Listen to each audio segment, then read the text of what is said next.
All right. Can everyone hear me? Yes. Excellent.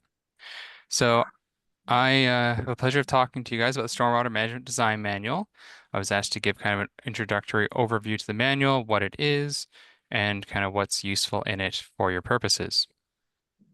So to that point, what is the Stormwater Management Design Manual? The most recent edition came out this July 2024, so it's been updated since last 2015. It covers site planning, the design of stormwater management control practices, long-term maintenance of those practices, and provides a lot of related guidance. And that's kind of what I'm going to be talking to you about today and going through some examples of what that looks like. So to start with, I should give some background on when the design manual needs to be used. Like, why do we have to use it? Who has to use it? So it's referenced by the general permit for stormwater discharges from construction activity, which is a New York State DEC permit under Environmental Conservation Law Article 17. And coverage under this permit is required for most construction sites that are over 1 acre. There's a bunch of little exemptions, but the common ones are single-family homes that are over 5 acres or that are over 1 acre and discharged to a 303D water body. That's an impaired water body. And then agricultural projects um, are do need permit coverage under this permit, except for growing crops.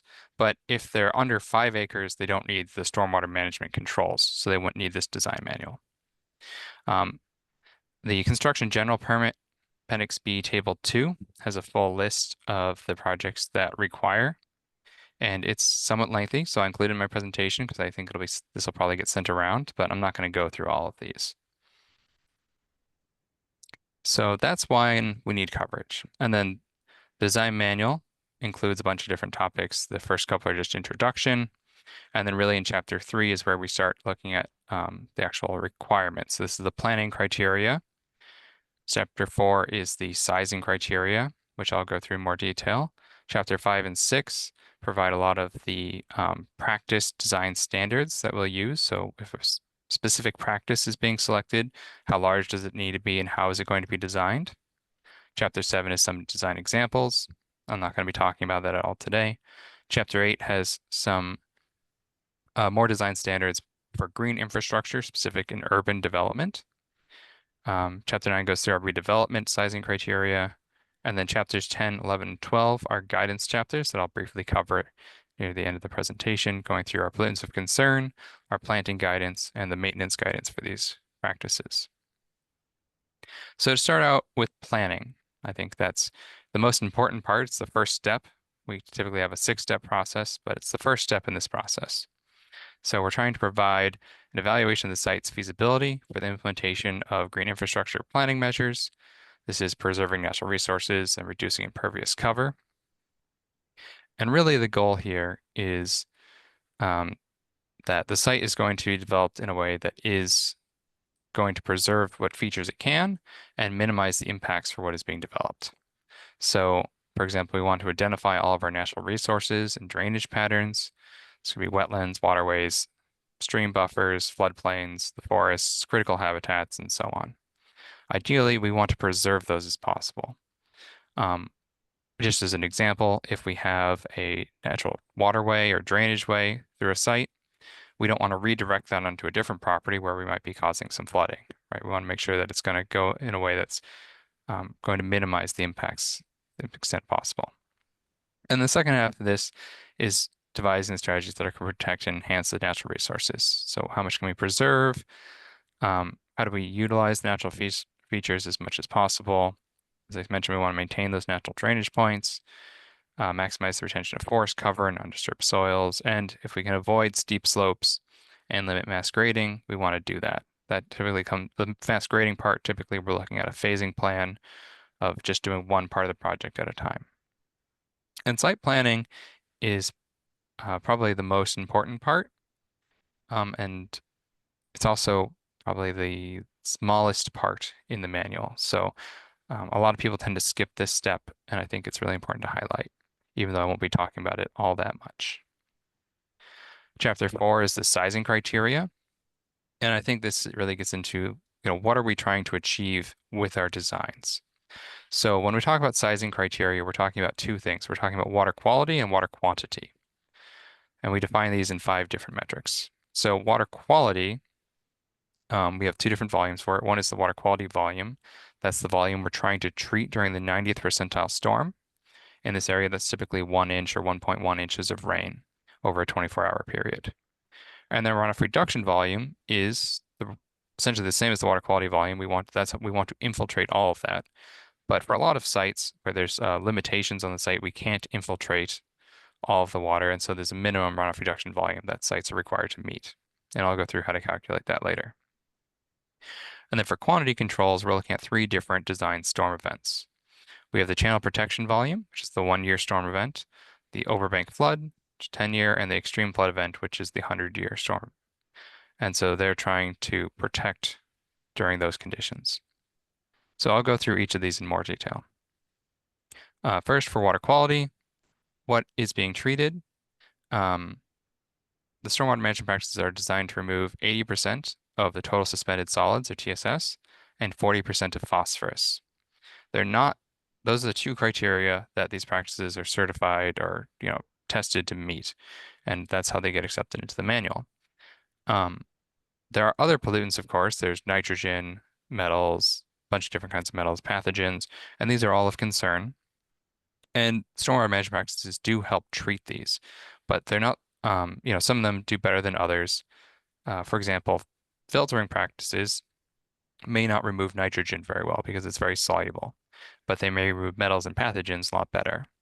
Whereas ponds might be worse at removing pathogens, but are better at removing nitrogen because they have a lot more plant uptake. So it depends on the practice, and we do have kind of a guide for which ones are better at which, but the ones that they're supposed to be really good at removing is the total suspended solids and the phosphorus. All right, so calculating water quality, and we're not going to go too technical here, but I just want to kind of go over what is considered in these calculations. So the water quality volume is based on the 90% rainfall event, that's the 1 inch, RV, which is based on the percent impervious cover. So the more impervious a site is, the higher the water quality volume it has to treat is, and then, of course, the contributing area of how big the site is. And when we talk about the contributing area, we're looking at the total disturbed area of the project. That is when we're calculating water quality volume required. So what a permittee is required to do. If we're looking at like what a practice actually treats, we're looking at the entire contributing area going to that practice. And then for the runoff reduction volume minimum, it's fairly similar, but runoff reduction volume is only tied to the impervious area. So it's 100, what we're concerned about is 100% impervious, right? That's just our roads and parking lots and roofs. And then the minimum is based on the hydraulic soil group. So if you're in well-drained soils, you have a higher minimum you have to meet than if you're in poor clay soils.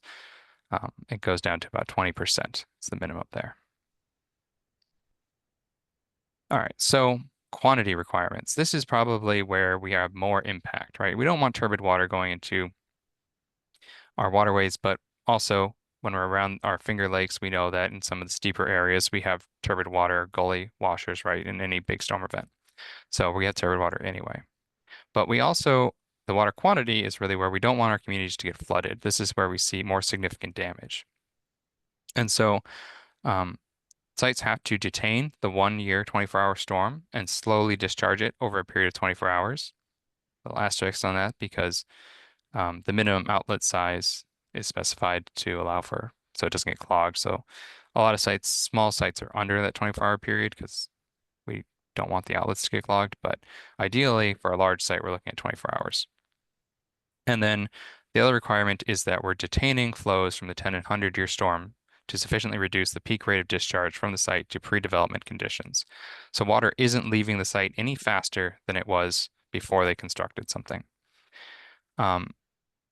And the real reason we're trying to do this is because when you have a community that has development, right, we get more parking lots, we get more roofs, we get more impervious areas, and we don't notice that things are failing until they start catastrophically failing, right? When the stream starts flooding and people's houses get damaged, then we start getting phone calls. And at that point, it's kind of too late to do anything because we've already allowed all this development. So the purpose of this manual is to make sure that, we mitigate that as best as possible in advance. So the goals for the channel protection volume is to protect the stream channels from erosion. It's pretty straightforward. For the 10-year storm, we're trying to prevent an increase in the frequency and magnitude of out-of-bank flooding, which is generated by urban development. And then for the extreme flood condition, we're trying to prevent the increase of flood damage, the expanse of our floodplains, and we want to protect the integrity of our storm management practices. So all the stormwater management practices have to safely pass the 100-year 24-hour storm event. They should be designed with sufficient factor of safety so that they aren't overtopping their banks and failing. The last thing we want to do is create a pond that acts as a dam. We have a embankment failure and it sends a whole slug of turbid water downstream at the same time. So to kind of visualize this, we have our example of wet pond. So the wet pond stores the water quality volume in its permanent pool. So we can see that as the first layer. And then above that is the channel protection volume. Typically this is the what is designed for the outlet structure where it's still going through this small outlet. In this case, they have an internal weir with a small outlet in it, but that's the point there. The overbank flood control is where we start going over the outlet structure through usually the top of the outlet structure over the weir in this case. And we have a faster rate of discharge, but it's still generally being controlled. And then the extreme flood event is where usually it starts going over the spillway in the embankment. But that's just visualizing kind of how this is all stacked up in a stormwater management practice. So with that, I want to talk about some resources for municipal reviewers. And so going to go through the design standards. So we have 3 different chapters that cover design standards. That's chapter 5 on the green infrastructure, chapter 6 are standard practices, and chapter 8, the urban development. All of these have fact sheets in them. So I'm going to go through what all of that looks like, and I'll go through that pretty fast. We have our guidance chapters that I'll go through, and then some feasibility matrix that can maybe help you answer some questions. So our design standards, as I indicated, are in chapters 5 and 6 primarily, with chapter 8 being for urban development. And what I want to highlight is the format of each standard. So we have our plan and section view, then feasibility, conveyance, pre-treatment, treatment, landscaping, and the fact sheet. And all of them are organized in the same way. And I'm going to quickly go through the example of a filtering bioretention practice. So we have our plan and section views calling out the different elements of the practice, how big they have, or the size for each of them, what different components are required, pre-treatment, and then the plan view showing kind of what it looks like and where it might be used. These are examples. This would be an acceptable design, but not all designs have to look exactly like this. Then we have our feasibility. So in this case, filtering bioretention practice is F5.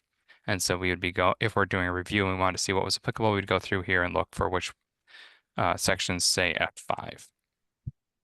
And the design manual calls that out in the name of each one, what the numbering is, just so that's easy to then look through and we just pull out the ones that are appropriate for the practice that we're reviewing. For conveyance of how the water gets to the practice, again, we're going to go through and pick out the ones that are appropriate for F5 and make sure that a design is using those. For pre-treatment, we have some sizing criteria that we might have to meet. In this case, a lot of filter strips have, or a lot of bioretention practices have a filter strip. So we'd reference the table here for a filter strip and make sure that they're meeting that if that's what's being used. And this kind of outlines exactly what those requirements are for the practice. And then treatment. This is kind of the main part of the design where we have to make sure that they're using all the different components. So typically for treatment, there's 3 parts. So there's kind of this written part that discusses the specific requirements for a practice. There's the table that shows all the design specifications of how large each layer and the requirements of each component of the practice. And then there's a sizing criteria. So how do they make sure that the practice is large enough? And there's an equation that has to be used for most of these. So that's kind of, if you are, if someone does submit a design that has one of these practices, that's what you can go through and take a look to see if they are meeting all the design requirements for the practice they're proposing. There's also landscaping requirements, generally speaking. So bioretention practices are supposed to be landscaped. Um, and ideally, if it's a commercial business, right, or a park or something like that, you're going to expect a better landscaping where it adds beauty to the area it's in.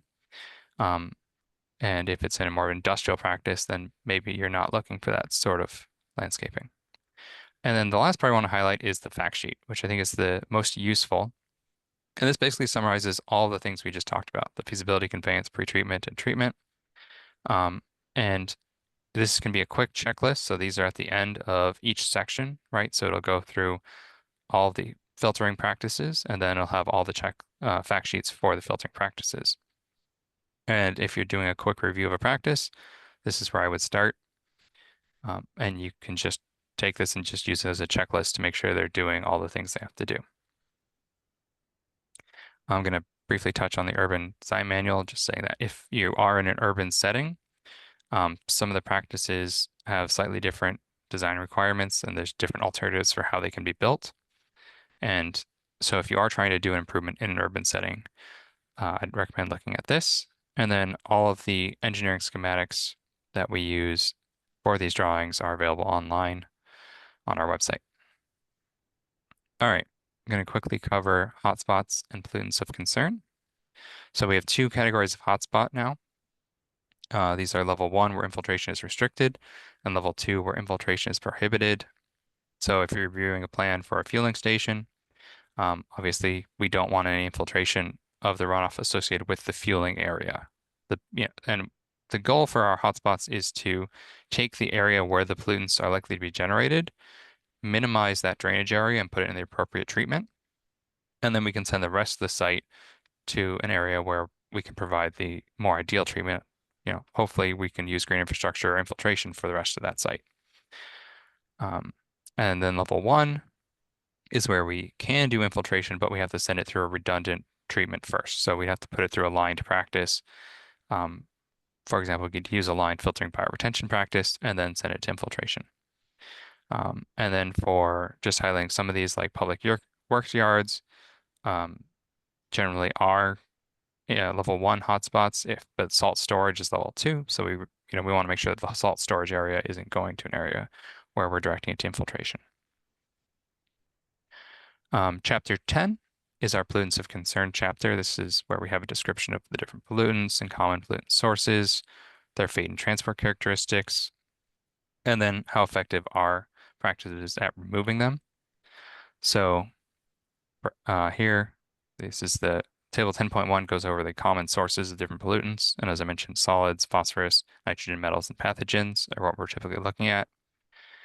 And so if you are, if you have a complaint or if you're reviewing something and you're wondering, what pollutants might be worried about, this is kind of a common source. There's more detailed descriptions of each of these pollutants in the manual and kind of looking at what are the concerns associated with each pollutant, where does it come from, and how does it behave. I'm not highlighting all of that right now, but I do want to highlight the removal capability matrix. So we separate the standard management practices into ponds, wetlands, infiltration, filtering practices, and open channels, and then gave a rough rating of how effective they are at removing those practices or removing those pollutants. So as I mentioned, ponds are better at nitrogen and worse at metals, while filtering practices are better. Like filtering bioretention is better at metals, pathogens, but not as good at nitrogen. So if you have a specific pollutant of concern that you're worried about in an area or on a particular site, this is a good table to reference for that. All right, planting guidance.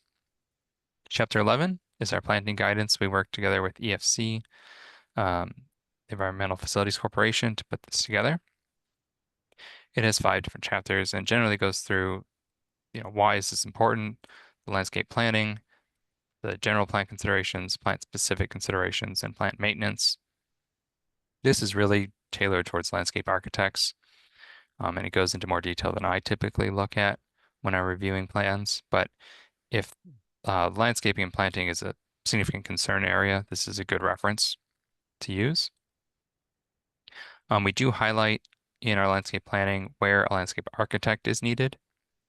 One thing that we commonly see is that engineers design these practices and they don't consult the landscape architect, and we don't necessarily get the outcome that we're looking for. So this is some highlights from our design manual of what we want practices to look like. Examples that we called out is, being well designed and really adding to the environment they're in. And these are some photos I took of practices where that was not the case. And they don't really add to, any value beyond the treatment that they're providing to the area they're in, right? We also want to make it a um, more beautiful space and a better space for the people in the area. All right, practice maintenance. So chapter 12. So just kind of going back in time a little bit, 2017, we put out a maintenance guidance. And this is still available on our website, but we incorporated it into the design manual as a chapter. We restructured it a little bit to more user-friendly, but so there's two different documents. There's the maintenance guidance document of how do we maintain a practice, and then also the inspection checklist, going through how to do a level 1 inspection of a practice. So quickly break through how we broke this down. We split the practices into 10 different practices, or types, S&P groups. So for example, porous pavements are a different type because they're rather unique. But when we look at bioretention practices, we put a whole bunch of practices in here. The tree pits, tree trenches, rain gardens, bioslopes, dry swales. It's not just bioretention practices, but all of these are functionally similar. So when you're inspecting them, you can use the same kind of inspection checklist for that. I did mention level 1 inspection, so to go through that quickly. Level 1 inspection refers to individuals with limited or no training. People who haven't taken the 4-hour erosion sediment control training, they're not involved in the design of these practices. They're typically the maintenance staff, volunteers, HOA representatives, property owners. And so that's who these checklists are tailored for, right? They help outline what a practice should look like, what the different components are, and what the common problems that people will see. The level 2 inspection is the trained individuals. People who have taken the erosion sediment control training are familiar with these, who, maybe have years of experience working with these type of practices. And they're the ones who, if there is any serious issues identified, are going to be the ones that go out and do the inspection and maintenance. And then if there's like a significant structural issue where it needs a redesign, are the qualified professionals, professional engineers and landscape architects going to be involved. So to give a real quick highlight, just here is one example of a problem that might be seen. So, you're going to check if this problem is present if you're doing an inspection. So in this case, we have a dry swale that has a check dam for impounding water, and we want to see if there's any issues located around this check dam. And so it highlights, what the common issues you might see are, and if there's a follow-up action, if there is a particular issue, what follow-up actions might be relevant, or if it needs to be kicked out to a level 2 inspection and someone who has more training needs to be involved. And the idea is that this is supposed to be really user-friendly. And this is the reason that we have maintenance in general, and maybe I should have started with this, is that we can't just build a stormwater management practice and forget about it, right? I've seen a bunch of ponds that just are full of trees because they haven't been maintained in years and years. These practices need long-term maintenance, and typically the people who are doing that maintenance don't have a lot of experience. And the idea as reviewers is, we've designed our ideal site for the conditions we have and the money that they can afford to build it with. And then we have to make sure that they have the ability to maintain it. So that's where, when they are proposing practices or we are closing on a site and wrapping things up, that this should be recommended to them as a way to continue to do this maintenance and follow up on it. And this is required in the MS4 areas, but in a lot of rural areas, it's still something that's worth providing to people as a guidance document for them to use. All right, and the last major section I want to highlight is infiltration testing. So for a lot of our stormwater management practices, they are supposed to be doing infiltration testing. Obviously, if we want to infiltrate, we should do infiltration testing, and we outline the minimum number of tests that should be done based on the size of the practice. But also, if we don't want our practice to infiltrate, we should be doing infiltration testing, right? I've been out to a number of sites where they constructed a pond, they didn't do infiltration testing, and it's infiltrating and flooding someone's downstream's house because it's just traveling laterally through the ground. So that's not ideal. So, we need to know if our pond needs a liner, and we should do infiltration testing to figure that out. Um, and what I have here for the number of tests required is the design testing for infiltration testing. There's also feasibility testing, which is really like a surface percolation test, and that is maybe more appropriate when we're, seeing if our pond isn't going to infiltrate, right? We dig out the pond and we do a percolation test at the bottom of the pond, see if it infiltrates. When they do infiltration tests, there's a bunch of information they're supposed to collect. This is not something that, I mean, some of this stuff is people frequently collect, but sometimes all we get is, well, we did this test and here's the infiltration rate we got, right? We don't have the number of tests. We don't know, where all of them were. We just have the infiltration rate they came up with, and that's not enough. So there's some standard documentation that we want to see when people do infiltration tests. And if it's a um, higher quality or standard company doing the work, you're going to see more of this information.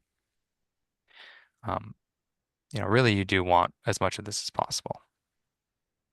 All right. And lastly, I want to go through the feasibility matrix. And these are reference documents. So, um, not this one so much, but I'll come back to this. Let me just skip ahead for a second here. So sometimes we'll have a site and, the developer is going to ask you, well, what can I do on this site? Because I can't meet, I have these requirements from the DEC, and it's just totally unfair and I can't do anything on this site. And, what am I supposed to do? So, in the start of each chapter, so chapter 5, this is 5.3, and then in chapter 6, we have a feasibility matrix that goes through the common site restrictions. So that's the underlying soils, the depth of the water table, contributing area, and site slope. And based on those site restrictions, it indicates, what limitations there are for each type of practice.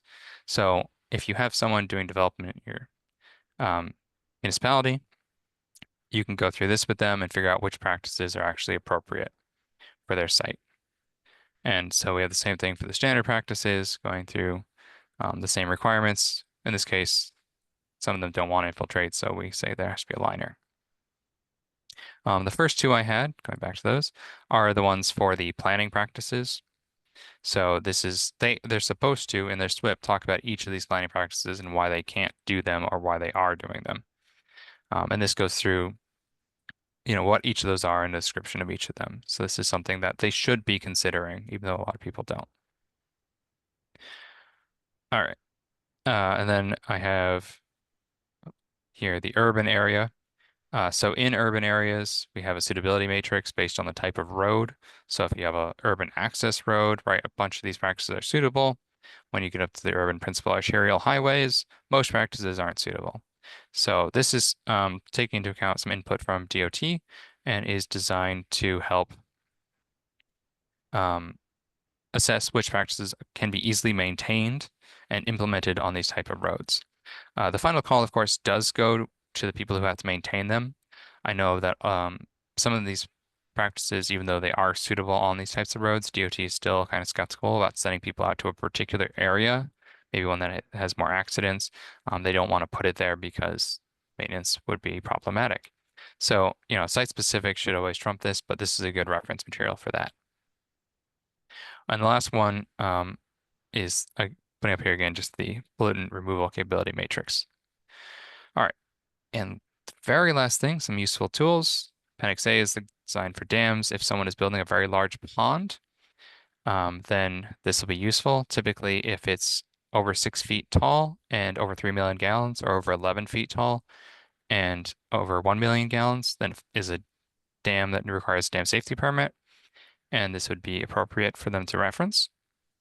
We have a bunch of miscellaneous details um, that might be used in SWIPs. And then the most important for you guys, I think, is the plan review checklist. So we have two plan review checklists at the end in Appendix E. And this one that I'm showing here is for the preliminary concept. We also have one for the final plan. And just go through and make sure they have everything that they're supposed to have in that plan. And that's all I have for you today. I'm happy to answer any questions that anyone has.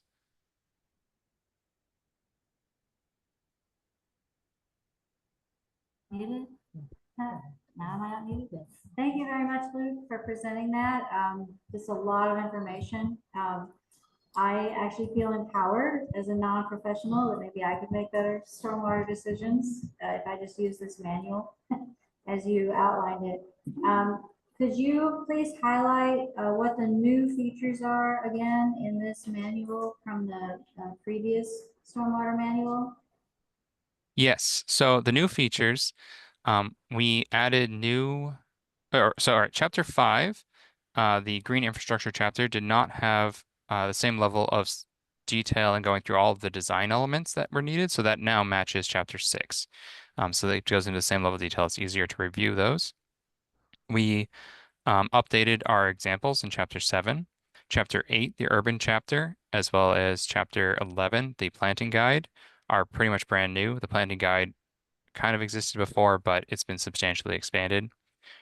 Um, Chapter 12, the maintenance guidance, was a separate document that's been incorporated into this chapter and made a little more user-friendly. And then chapter 10, the pollutants, we also expanded a little bit. Okay, thank you. Are there questions from the live audience? We'll start there. Yes, go ahead. Hi, I saw at the beginning there, there's the situations that would trigger to having to have a split. And one of them was agricultural projects over 5 acres. And I was wondering what constitutes an agricultural project that would need a split. And obviously, if you're plowing a field over 5 acres, they don't have to have a split. But what kind of projects would have to have them? Okay, so that's a great question. So I did mention this in when I was talking about it, but anything over 1 acre, right, agricultural projects over 1 acre do need a SWIP. They just don't need the stormwater management component, so they're just doing erosion and sediment control unless they're over 5 acres. Um, and when we're talking about agricultural projects, we are not talking about growing crops. So if we're excavating, filling, grading, anything like that for the purpose of growing crops or making cropland, we don't need a SWIP. But when we're building a lagoon manure storage lagoon, a barn, roads, any of those type of agricultural projects, we do need that SWIP. Other questions from inside? Okay, are there questions from the online attendees? Go ahead, Joe. Yeah, are there any areas where you think the towns might want to be more strict than the state in terms of requirements? That's a great question. So I know that in some areas, especially in steep slopes, it might be important for the towns to be more strict, right? You're going to be familiar with what areas you're seeing these heavy erosions on and heavy erosion in those areas. And it might be important to be a little more strict in what erosion sediment controls are implemented there and making sure, right? For example, um, single family, and this is getting a little bit away from the design manual, but single family homes typically don't have site inspections conducted. It's just kind of an onerous requirement for a homeowner. But you may want to have or stop by and do occasional site inspections to make sure the contractor is doing everything they need in those steep slope areas. The other thing that's kind of a emerging concern is that we're getting a lot of very intense short duration rainfall events, and the conveyances within a system, right, whether that's ditches or storm sewers, um, are the ones that are really getting stressed by those short-term intense duration storm events. And so having those be slightly upsized and having a slightly better factor of safety is, I think, would be a good idea. Thank you. Other questions, online participants?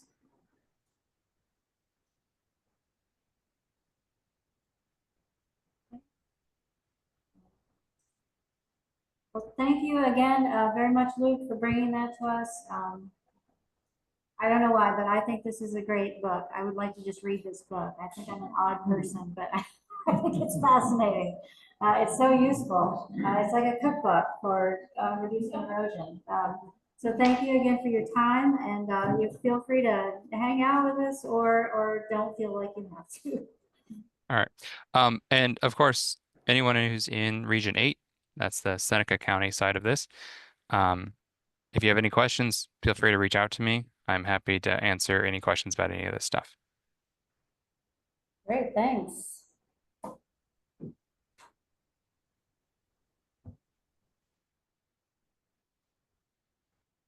Okay, we'll transition now to on the ground work. So as you can see, there's a lot of information in that book. So even if we had a giant screen, I don't think you could have seen all of the tables and lists that were shown. So feel free to take that home, do some nighttime reading. Actually, we think it's pretty fascinating. But now we have Jesse Lloyd and Eckler from the Wasco Lake Watershed Management Council. Did I get that all right? You sure did? Yes. Yeah, that's a mouthful. It's a lot of work. A lot of I still work. trip over it. So talk about some of the work that you've done. Good evening, everyone. Thanks for having us. My name is Adam Eckler. I'm the Executive Director of the Owasco Lake Watershed Management Council. Yes, no, you're right now. Hold on. Oh, I know, yeah. I just was gonna. Yeah. You guys, yeah, right. Yes, I keep not quite pacing the meeting, but don't take it away. Go fill your plate while we adjust and make it perfect. And there are, I should have told you this, there are restrooms on both sides. There you go. Closer, getting closer. No rush. I've learned to cause the still around outside. Yeah. We don't want to lose anything important over there.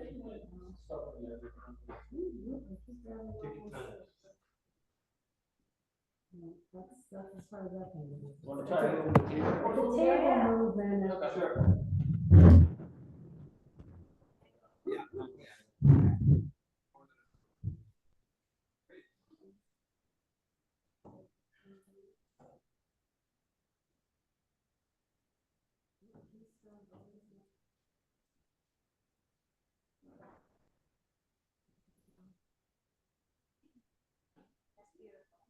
That's great.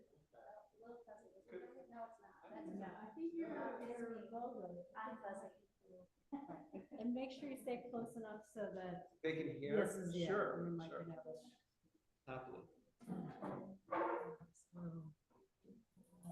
It's gonna be the east.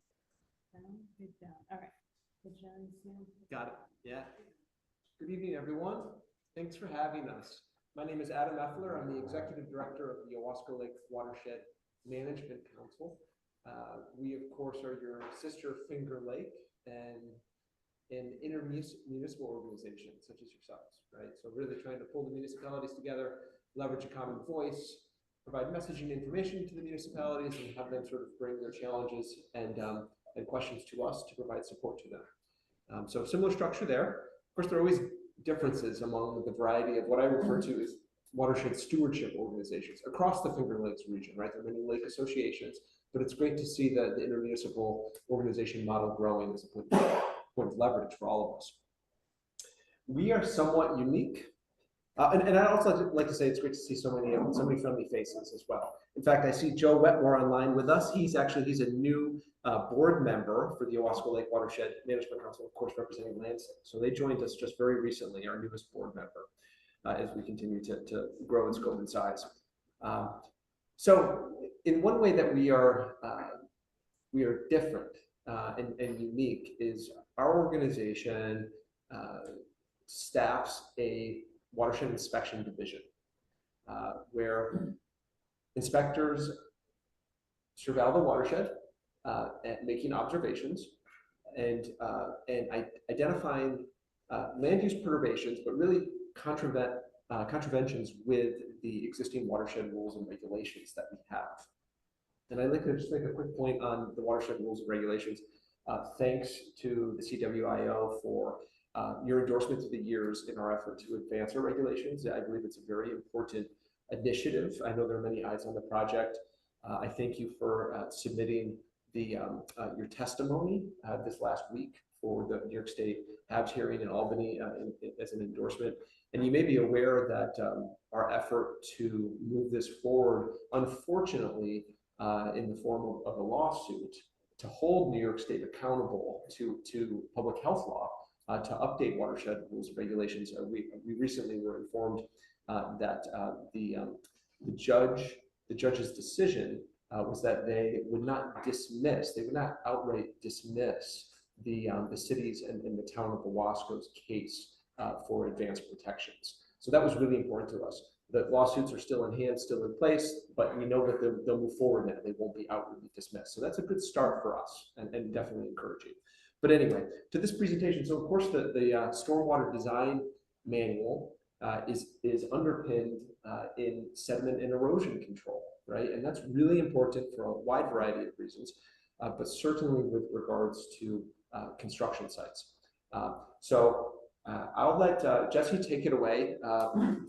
For some brief background, you'll note that in the previous presentation there is a very important criterion for when that manual really has a point of leverage in terms of control, and that is that 1 acre mark, right? And so there are other ways through which we can protect our watersheds with regards to erosion and sediment controls and limiting sediment mobility throughout the watershed. And one of those ways is having eyes on the ground that support information and liaison information to the DEC when we see a perturbation that's greater than 1 acre in size. The DEC will get involved. But when we have less than 1 acre in size, we have the ability to provide a certain expectation towards compliance with site design and with site features while they're underway with construction. So Jesse's going to give you some examples of in the field observations that he's made, how he's addressed some of those features, and then I'll wrap up with just a few slides to talk about a sort of a unique project where we're actually trying to get beyond just erosion and sediment control through the stormwater design manual, but more so also through ordinances at the municipal level. We'll talk a little bit about that. Okay. Yes, I'll get you going here. Okay. All right. So my name is Jesse Lloyd. As Adam said earlier, he's part of the Owasco Lake Watershed Management Council. My position is under the Owasco Lake Watershed Inspection and Protection Division. So what's my job description? Here it is. To make regular, this is our division mission statement. So to make regular thorough inspections of Owasco Lake, watershed, water courses, and to identify compliance with rules and regulations set forth for the Owasco Lake watershed, to provide educational outreach in the watershed community and support environmental awareness and stewardship. So this all came about in 1984 when the section 104.1 City of Albany, Town of Owasco health code came about. That's when we got our current rules and regulations that are in place now, 1984. And one of the last sections basically describes my position. An officer appointed to represent, make regular, thorough inspections of reservoir, water courses, watershed, and ascertain compliance within the rules and regulations set forth in this document. So that's kind of the broad framework of my position. That's where it came from. It's been under different agencies since 1985, but currently the way it works now is through the Watershed Inspection Committee. But it should be the responsibility of the Watershed Inspection Committee to oversee and manage the operation and implementation of the Owasco Lake Watershed Inspection Program inspection program undertaken by the corporation. So we're a board-driven organization. Every month we meet up with our WIC members, Watershed Inspection Committee members. I present to them the sites that I'm working on. They can provide me with feedback and direction, make sure I'm doing the right things. So I'm actually doing something. So inspection summary, basically, what do I do when I get out there? WIPD will monitor watershed through direct assessment, land use activities. Inspections are based on regulatory parameters with guidance from Watershed Inspection Committee, the WIC, relevant stakeholders, including local authorities, environmental agencies, and technical advisors. When we find a site of water quality concern, we put them under one of 4 criteria. There's severe erosion control, severe erosion and stabilization efforts, stormwater and construction activities, agricultural operations, miscellaneous, kind of the most extreme usually. So through site inspections and follow-up visits, we document compliance based on the extent to which protections and recommended practices were implemented. Violations are usually solved through voluntary compliance. Sometimes we do have to take matters to the DEC and Department of Health. We have gotten some pretty good feedback from them, and we've gotten help from the DEC lately. This is a map of the Owasco Lake watershed. The dots are areas of water quality concern. The different colors are those 4 different criteria.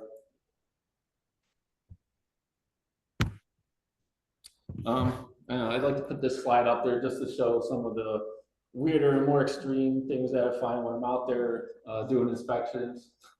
These are recent and they're still ongoing as well.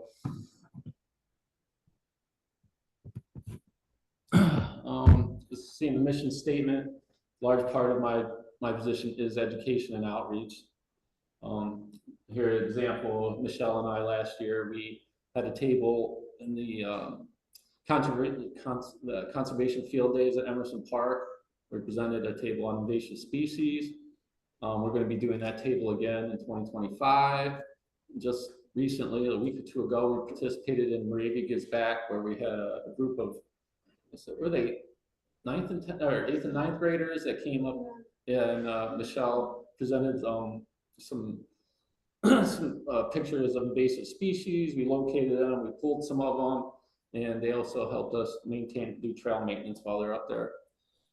Hey, Jesse. Yeah. Hey, we can only see your title slide. We can't see your presentation. That's a bummer. Sorry about that. Oh, yeah, that's all right. Let's, I thought I was on the title slide for a long time. There was an orange hourglass that, was sitting in the middle of the screen. I don't know if that meant anything or not. okay. Thanks for speaking up. Yeah, thanks. Let me try that again. What do you see right now? The title Well, slide? Now I see the title slide, but it's a pointer, not an hourglass, so that might make a difference. Okay, all right, let me get down to. You can start back at the beginning. We just click through the slides real quick just so they can just take a quick look. Oops. Here's the ugly picture of all the fun things on there. You see that all right? Not showing on our side. Oh, now I'm on 2 places. Let's see. Need to start slideshow? You know, we have an issue Yeah, well, huh. Yeah, it's kind of hard Yeah, to let me be go. presenting to places at once. Okay, this says resume slideshow.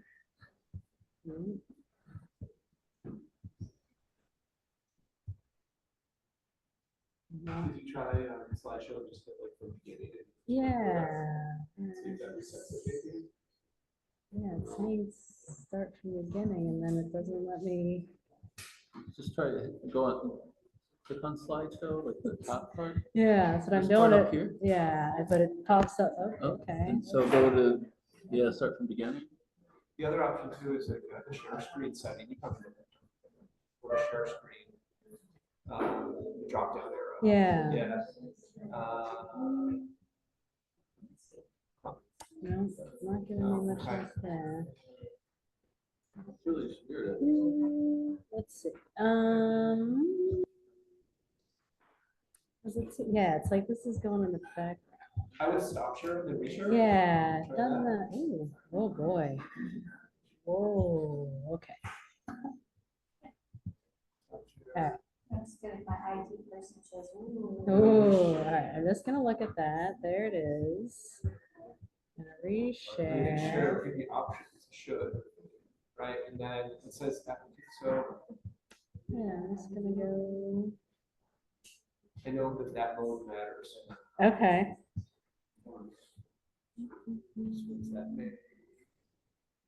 I would just, I usually just share the screen, and that seems to work on both fronts. Okay. Let's try that. There we go. So now we're seeing the screen. Yeah. Yeah, good. There we go. Yeah. And then just, yeah, hit play from the beginning, we should be good to go. Yeah, you can hide there. Hide the, Sure. yeah. Hey, all right. All right. Go to the next one and see if they see it. Are you guys seeing the slideshow moving? Yeah, it's a Or what do big you- paragraph with a box on top, municipal code addendum. Yep. Yeah.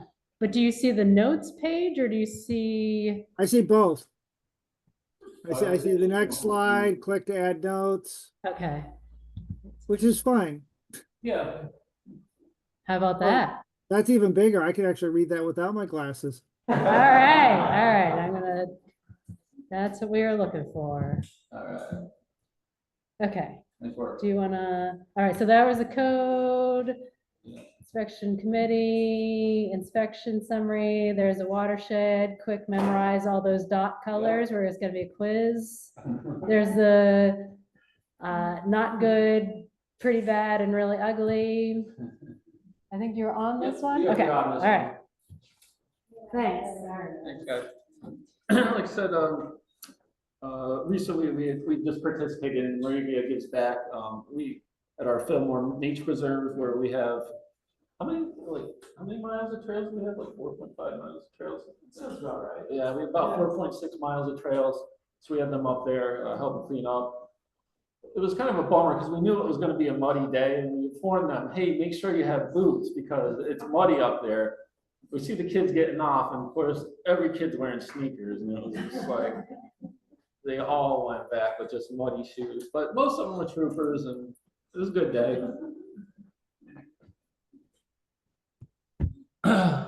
Another method of outreach that we do is that me, Adam, or I, we write a monthly article for the Citizen newspaper. We use pick topics that are relevant to the Finger Lakes and the watershed water quality. This is something that the Management Council has been doing for a while, and it's an outreach that we can extend to other groups. If there's some kind of a topic or an article that you want to get out there, we have a good in with the Citizen. You can get a hold of us, and we can take a look at it and see if it's something that we could possibly get passed through the Citizen as well. So let's keep that in mind. Okay, example of some sites. So this one got a lot of publicity. Farmer, this is along the Class C trout stream. Farmer went in the ugliest way possible, ripped out all the trees along this buffer. It was a New York State DEC protected wetland.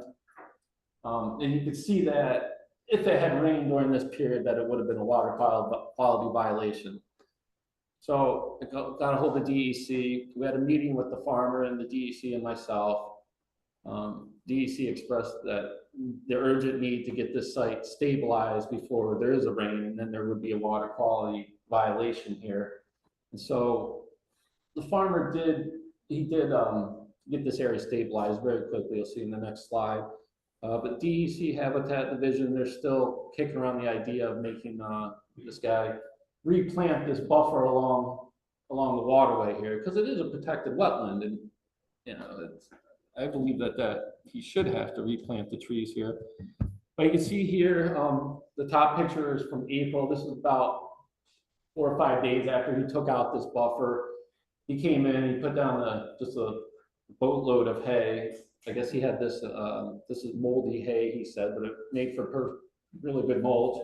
And he seeded the area first, and then the picture below that, about a month and a half later. So you see how much better the stabilization is that he was able to get in there quick, because obviously if there had been a big rain here, we would have lost a lot of sediment into the creek.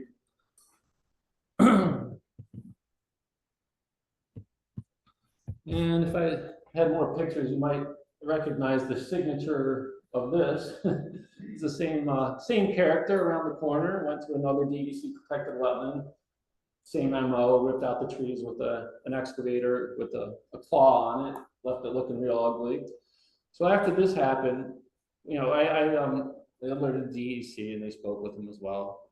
And but we wanted to enforce a violation on the local level because, you know, we wanted to try to deter him from continuing to do this. So in our current rules and regulations, it says that no pollutant shall be discharged, deposited, or allowed to flow into a water course on or beneath the surface of the ground or watershed within 500 feet of a water course. What's a water course? So our rules and regulations currently reference this black and white map here on the left. It is a terrible map to work with. There's very, very few reference points. So if you're trying to decide, you know, where's my ditch end and where does it start and where's my 500 feet, it's nearly impossible to draw a conclusion that you can take to an enforcement hearing and say, yes, I'm 500 feet from this. I mean, obviously there's places that the bigger streams that you'd be able to say that, but using this map for the smaller streams is nearly impossible. So right now we're trying to undertake a project where we're trying to get this map updated to something digital, more modern, to something like the one on the right. Actually I have a meeting about tomorrow. Michelle is promising us good things, right?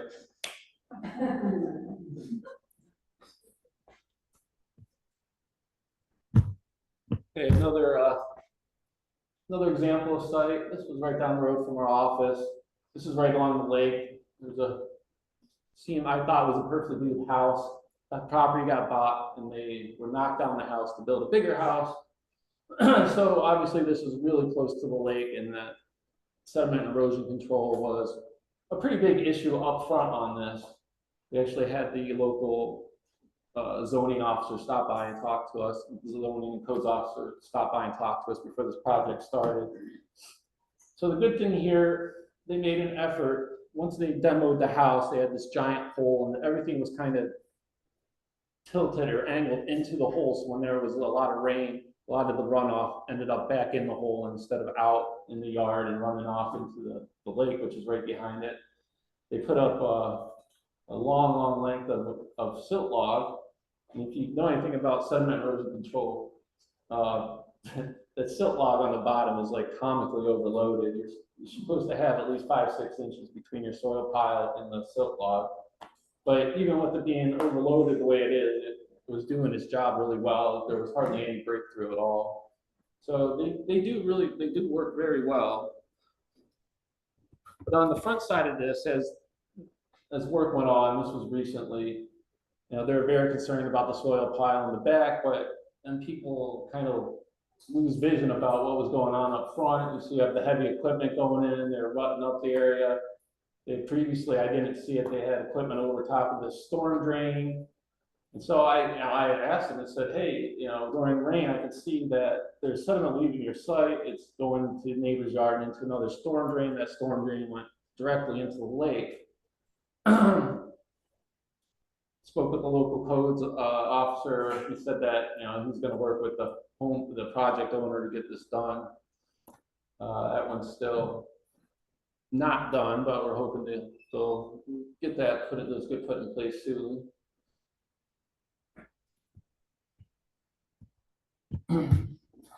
This is another one that's right near Owasco Lake. See here, this was it was a vacant parcel. It was on a hill. At the bottom of the hill was a road, and then 80 feet, and then the lake. So it was very close to the lake. before the contractor got in, they had a, PDF of the property for sediment erosion control. They just put a liner on it, put silt log. Okay, but yeah, they got it in here at first. And yeah, it looks pretty good, even though you're supposed to stake the silt logs through the middle, not have them on the backside. So we were working with. And then as they kept excavating more soil, they ran out of room to put it. They kept moving the pile on it closer and closer down by the road. We got snow melt, rain runoff, and a lot of the sediment was running down the road. And you can clearly see the picture here in the middle. This is upstream of the site, and then this is downstream of the site. And so there's a clear contrast in turbidity above and below the site. And when it's that simple, then that's a violation that we can enforce. Luckily, this contractor is one of the better players in the area. Within the next day, he got on top of it. He put he put all new stone on the road. He was able to angle the stone driveway in 2 different directions. So that water that came down the driveway came off of the sides, and then there was ditches running to small retention ponds on each side. And I was amazed how good that this setup worked. And then after that, where that drained out in a couple of areas, it was pretty flat. And then he had his silt log behind that, and that did any more filtration of any more, took out a lot of sediment that was still in the water as it came out. And then on a rainy day, you see on the bottom right there that it actually worked, and it actually cleaned up the water. But as Adam was talking about, a lot of the sites of water quality concern are new constructions. And so Adam's going to talk a little bit about that, about what we can do, what we're trying to do to get that taken care of. Thank you, Jesse. So I think as Jesse demonstrated in his presentation to you all, there's a great advantage in having boots on the ground, really for several reasons. First of all, establishing a presence in the watershed, right? We have our work vehicles, they're logoed vehicles. Folks know who we are. We engage with the community there, right? Of course, our own watershed rules and regulations that Jesse spoke to, right? Identifying whether there's a violation there, seeking compliance, overarchingly we gain compliance. Sometimes we struggle, sometimes it takes a while. But then thirdly, and no less important, the inspectors act as liaisons. They allow for the eyes on the ground to reach out to not only the DEC, if it's greater than an acre for a construction site, right, requiring features of that stormwater design manual, but also to the Soil and Water Conservation District of jurisdiction. So for us, it's mostly Cayuga County, right? But we work very closely with them. But thirdly, the codes officers, right, who work for the various municipalities within the watershed. And so that third partner there has some bearing on this sort of last piece of this presentation. And that has to do with advancing erosion and sediment controls for new construction activities, leveraging ordinances at the town level, right? Codes and ordinances. And so when I started about 6 years ago, the only municipality that I was aware of that had an ordinance in place for requiring sediment and erosion controls for new construction activities was the town of Owasco. And so I got to thinking, how might we leverage and be resourceful, leverage an existing resource and extend that to the other municipalities, right, who don't have such an ordinance in place. So working with the town, I gained access to their ordinance, right? And there's really 3 steps to in terms of the way that they've created their ordinance, but I think invaluable steps. The first being creating an environmental overlay district, right? And that becomes almost like an environmental condition that's required in terms of land use activities for a municipality. That's the first piece, okay? The second is creating an erosion sediment control plan template for, in this case, small home site construction, but I think you could expand that to other new construction activities, depending on the ordinance that you want to create and adopt. Really so that when you explain and provide these plan requirements to an operator or a homeowner, really it's the homeowner's responsibility, not the operator. They would then have this template to work through to make sure they meet the required conditions. And then the third step is creating procedures for the planning board for the municipality for that site plan review, right? So the site plan is submitted, and then they need procedures to review the plan and approve the plan. So my thought here, this next slide, and this is kind of a silly comical slide, but this is we all know what this is. This is folders within folders within folders, right? But what I thought to myself is that, you know, this may seem simple. It took a little time, but it was a simple process. With their permission, I took the town of Owasco's 3 document pieces that I just shared previously, went into those documents, did a find and replace for all of the municipalities within the watershed, and brought it to our representatives on the board and said, please take this to your planning boards as a draft. You can adopt it as is. You can change it to what you'd like to see within your particular ordinance, but consider this an opportunity for review. It's been slow going, honestly. We were successful with the Village of Moravia. They were fairly quick to adopt. And then, of course, when you have these ordinances in place, their efficacy is related to the extent to which they're utilized, right? So we've had some instances where we're trying to keep the town of Owasco honest, we'll say, to the requirements within their plan, right? We bring it to, it's an ongoing project, so we bring it back to the board. We have our board meetings, right? I mean, like you, I believe the representatives on the board are municipal representatives. And we say, hey, you know, please bring this to your planning board, consider this for adoption. And we've had some feedback.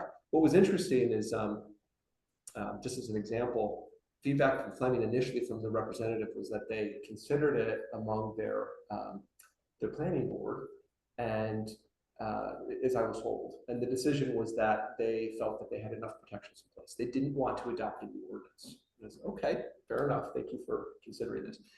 And some time went by, and then their codes officers came to our office and they said, geez, we're really struggling with this new construction site in the town. Do you have any ideas? We're like, well, we've been trying to move this forward. Take a look at this draft. And they looked at it. This is amazing. Why don't we have this? Right? And so that just shows like different perspectives at the municipal level, right? I mean, you have some people working government, politicians, who maybe they don't want to see more regulations. They don't want to see more ordinances. But then you have other people like us on the ground who work in this space, and they do see that need. So we'll continue to work forward on this one and see how we do. But that's really it for our presentation. That's what we pulled together today. We're more than happy to answer any questions and discuss. Thank you. I'll ask a question while I'm saying, how is some of this different than the regulated MS4s and the stormwater control laws that they have to pass? Stormwater, yeah. Does that make sense? Like, So, in Tompkins County, there's a lot of regulated MS4s that have to have stormwater laws. yes, yeah. So there are actually very, very few in the Owasco Lake watershed. And so that's not something that we can typically leverage at any level. Right, but if, like, Lansing has its own stormwater law, so what parts, I mean, obviously, the construction applies to everything in the town of Lansing. So how would what you're proposing be different? Well, and that's a great question. So Yeah. for instance, with Lansing specifically, Joe Wetmore, he was great. He took it, Joe still on, he took it to the town planning board and felt, you know, based on what I understand, that this is not bringing any further protection in their situation, right? So it really is just municipality to municipality. Yeah. Well, I would add that we're working on the overlay districts as part of our general zoning redo. So there are parts of it that are in process, and there's parts of it that are in place, and so we're in between. Thank you, Joe. What I'd like just to say about this ordinance is that this is for a contractor to get in there and actually build. They're supposed to, for their permitting practices, they're supposed to have their sediment erosion controls in place before they actually start the work. Now they can go without this ordinance. They can go in there, start working, and they really don't have to put any sediment erosion controls in a lot of places. And then if you see something that maybe something's happened, they might act reactively after something's already happened. But this is good. We're trying to get this to be proactive. Hey, these things need to be in place before you start building. And that's kind of what it's all about. And it gets them thinking about it. It gets them in place. And then we can go from there. And now they're, in most of these small construction activities, there's very little sediment and erosion control that they have to do. Clarifying question, and this might show my ignorance on what the MS4s are doing now, but it's my understanding that they don't have to do anything unless it's over an acre in most places. And so what you're proposing here, does that capture all new construction, regardless of size? So that depends on what the municipality wants, right? If they create this overlay district, they have some say, right, in terms of what the ordinance looks like. Yeah. Mhm. Other questions from the audience here? I've noticed this sedimentation ponds that are Mhm. installed in places. Sure. It seems like the maintenance of those is just tremendous. Yeah, that's right. And there doesn't seem to be a lot of instructions or. Yeah. Yeah, How do you do it? How do you make it work? it's an excellent point. Yeah, I'm sure we have some feedback on that one. There are some in the watershed that have been accumulating sediment for who knows how many years, and we actually, in one instance, were not able to identify who was actually planned to do the maintenance, right? And so for most of these practices, these stormwater control practices, the maintenance is actually one of the most important aspects of the project, right? I mean, those ponds are intended to capture sediment. The sediment needs to be removed for them to continue to be effective. So great point. So a follow-up question on that. Sure. Referencing Luke's presentation, he said they added the section on maintenance of practices. Have you looked at the new manual for that particular piece? What they recommend for maintenance for these detention ponds? So I haven't examined that in detail myself yet. But features of the manual are invaluable for the inspectors to understand. So when they're in the field, they know what to look for. But these are the sorts of challenges that we meet for real boots on the ground kind of work, right? It's slow, and sometimes it can take a while to figure out how to move these projects forward. In Lansing, we've got stormwater districts that take care of these things. They tax the homeowners or property owners enough to maintain them, and the town then has a money supply to pay people to go in and clear them out and do whatever work that needs to be done. But it becomes onerous when you've got 10, 12 stormwater districts throughout your town, because each piece of property has to be its own stormwater district. And so, it gives you money to do it, but it also creates this nightmare of paperwork and stuff to maintain just the funding for them. That's a good point, Joe. Did people give that, what you said? So Joe, Director Wetmore here, he was explaining that they have multiple districts within Lansing, and it can be confusing with regards to the money and the personnel required to get in there and actually. Did that cover it correctly, Joe? The paperwork, if keeping track of 12 different stormwater districts, and each one has its own funding coming in, each one gets its own billing deither on when it needs work. It just becomes this longer and longer paperwork trail. The more you add to it, and you either have one for your entire town, or you end up having one for every single one of these stormwater ponds that you end up building. But at least it gives you funding to send somebody over there and dig it out and haul the stuff away, which is the other half of the problem. If you've got a stormwater pond that covers two different properties, then you have a fight between the two property owners as to who pays for it. Whereas this way, we're taxing both of them into a special fund that pays for it when it needs to be done. That's interesting. Yeah, although you say it's paperwork and onerous, it's a very sound strategy because it makes sure that you're then covered to get the necessary work done. So I appreciate you sharing that. It's a good way of going about it to get it done.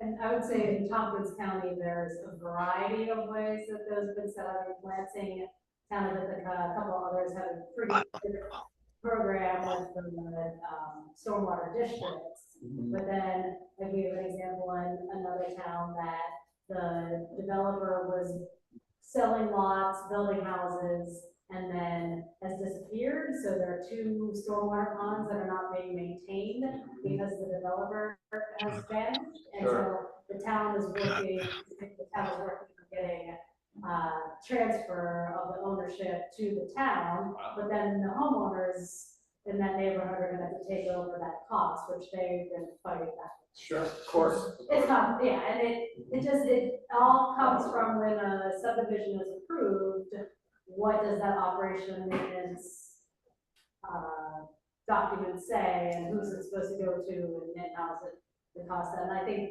early on in the stormwater programs in Tompkins County, they just weren't well set up, and, there's been a lot of lessons learned.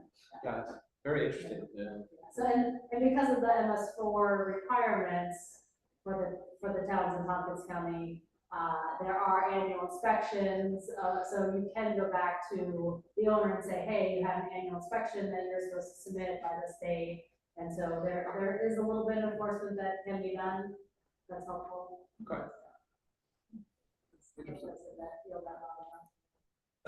So in lieu of having a stormwater district,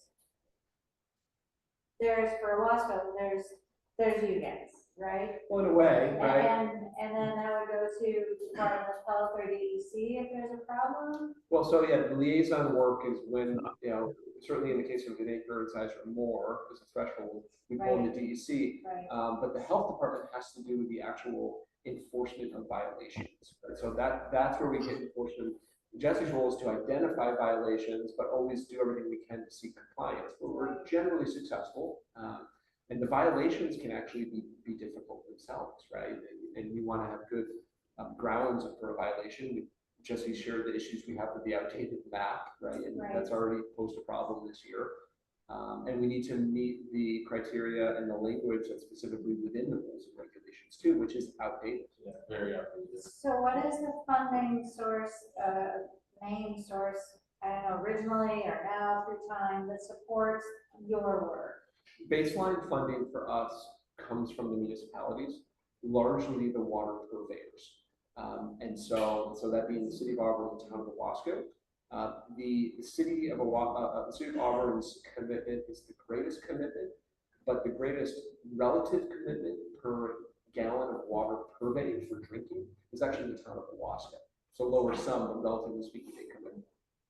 So, and then we kind of try to keep that a healthy competition when we annually say, hey, help us out. We want to bump, is to say, well, town of Owasco, they're still beating you. They're still ahead. So come on, city, so that's, but the other municipalities, they do what they can do, and they're much smaller sums.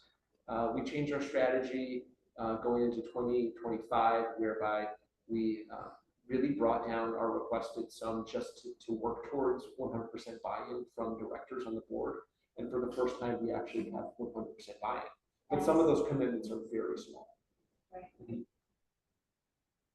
I definitely see the value of the boots on the ground, and like you mentioned, just sort of like creating an expectation for a certain level of practice. That's pretty valuable. That's completely missing in areas where there's not, an organization like you or a municipality with a stormwater district or code officers that have the capacity to actually be out there. Like where I live. Other questions? Yes, go ahead. So it's just think about the example that Jesse shared of the farmer who took out the trees along the bank there and clear cut, right? Very purposeful. You could see clear, just that he knew exactly what he was doing. And then it sounds like he had his hand slapped a little bit and then went ahead and did it again. So is there a pervasive culture of doing and asking forgiveness later as opposed to asking first? Oh, absolutely. Throughout the yes, right, rather than permission. But the challenge really is. Good night. See you tomorrow. What's that? The challenge really is has to do with the provisions within the regulations themselves, right? So currently, the strongest provision we have is the no pollutant of any kind shall be discharged. So what Jesse just reviewed with you within some proximity to a water course. But what we've seen through the years, and unfortunately for many who see this as unfortunate, is the the constant encroachment on the watercourse corridors and the decimation of riparian buffers. And I feel like for many years, it's almost as if producers intuited that was a protection zone. It just, if you look at old maps and those corridors were protected, and that's not what we see now. We see that destruction. So, and therein lies the importance of what we are recommending for updated rules and regulations with regards to nutrient management and agricultural expectations. One of the provisions specifically would require the maintenance of a 35-foot buffer that could not be touched. And of course, we had a lot of kickback on that one. Oh, come on. And both of those sites, they were, like I said earlier, they're New York State DEC protected wetlands. Some were the new provisional wetlands, but some were the originals. So the state was brought in. Once they're brought in, they're aware of the situation. The only thing I can do is kind of every week or two, hey, what are you, are you still looking at the situation, or do we know what we're going to do here yet? But they kind of floundering yet on if they are going to, in those circumstances, make them repair those buffers or not. Right, so you saw in this instance, there was enough compliance whereby the producer came in and seeded and strawed, and there was some stabilization there, right? But that doesn't replace the trees and the network of roots, the habitat, all of the features, all the ecosystem services, right? The cooling of the water, the biological treatment, right? The sediment stabilization, all these features that are so important about riparian buffers. Some seeded, lawn space is not doing it. Right? So. Any other questions? Thank you. You're welcome. Both very much. Certainly, a pleasure. Feel free to stay.